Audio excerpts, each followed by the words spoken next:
नीरज पण ना, एका रंगपंचमीत कसं काय कोणी आजारी पडू शकतो? आणि रंगातच सगळ्यांनी खेळलंय, भिजलो आम्ही सगळे. याला एकट्याला कशी एवढी सर्दी होऊ शकते? कंटिन्युअस नाक गळतंय त्याचं, डोकं दुखतंय. काय हे?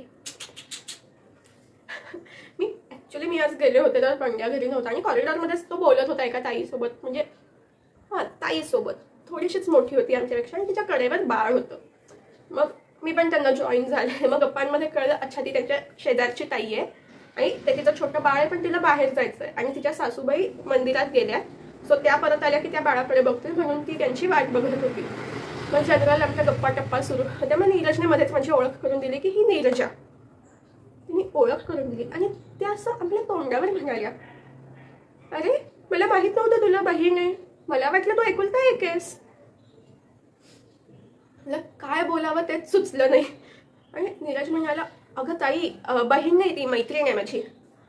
मी म्हटलं ॲक्च्युली मी त्याची मैत्रीण असेल पण तो माझा बॉयफ्रेंड आहे. तिथे इतके विचित्र माझ्याकडे बघत होती. नीरज पण म्हणाला, हां म्हणजे ॲक्च्युली ती माझी गर्लफ्रेंड आहे. अरे वा, छान आहेत की नावं. मी मनात म्हटलं, कसली डंबुल्याची छान नाव आहेत, जो येतो तो त्याला माझा भाऊ करून टाकतो. शेवटी हो नाही करता करता नीरज म्हणाला की आम्ही बाळाला सांभाळतो, आम्ही खेळतो 5-10 मिनिटं. तशाही आजी येतीलच, आम्ही परत आजींना देऊ, आजी येईल तोपर्यंत आम्ही सांभाळतो. आणि तिथे अशी की नको तुम्हाला जमेल का वगैरे. मी म्हटलं की नाही आम्ही करू मॅनेज, डोंट वरी. आणि असं करून ती ताई बाळाला माझ्याकडे देऊन गेली आणि मी बाळाला घेऊन आतमध्ये आले घरात.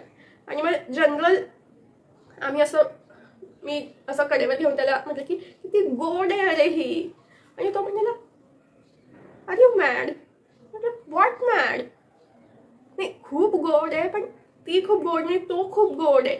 विहान आहे त्याचं नाव, मुलगा आहे. म्हटलं ओ किती गोड आहे अरे हा, किती गोड आहे हा अरे. तसं तुला खरंच नाही कळलं मुलगा आहे? एवढं छोटं बाळ बघून कसं कळेल कुणाला मुलगा आहे का मुलगी आहे? असं करून आम्ही काहीतरी रँडम बोलत होतो आणि तेवढ्यात मला काहीतरी कळलं की यार माझा टी शर्ट ओला झालाय. आणि मी अचानक खाली पाहून म्हटलं की डायपर का नाही घातलंय याला. आणि मग नीरजने पण खाली पाहिलं आणि तो जो हसत सुटला. मी शेवटी बाळाला खाली ठेवलं आणि त्याच्याकडे वळून म्हटलं, तुला काय झालं हसायला? तू काय कधी शू नाही करत? नाही मी करतो पण अशी नाही करत. शी रे, शी नाही, त्याने फक्त शू केली आहे, डोंट वरी. शी यार नीरज गप्प बस जरा.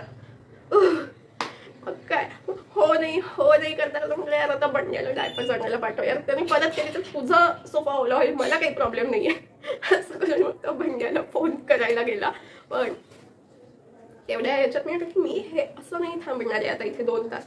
असं करून मी त्याचा टी शर्ट ढापला. Of course boyfriend's T shirt are cool. So 1 minute, Neeraj का कॉल करतो? हाय, एवढी कशी सर्दी झाली आहे तुला? 2-2दा रंगपंचमी खेळलास ना पहिल्यांदा. बाय द वे विहान गेला. मग तू आता गोळी खाऊन झोप, मला नाही वाटत तुझ्याच्याने काही होणार आहे. वर नीरज तू आता कशाला नाक पुसलाय? रुमाल नव्हता तो, डॅमिट वर करते कापड. तो माझा स्कार्फ आहे ना? नाही आज नव्हता मी घातला, पण मी आता कधीतरी मध्ये घालून आले होते, मी त्यावेळेस विसरली आहे बहुतेक. तो माझा आहे, कोपऱ्यात एन असेल बघ. तू त्याला नाक का पुसलाय?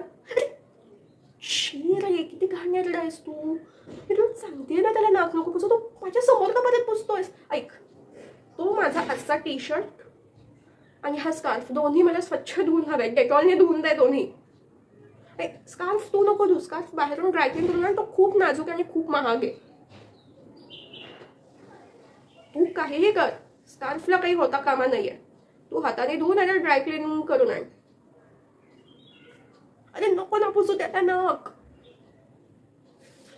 नीरज यार, शट अप, बाय.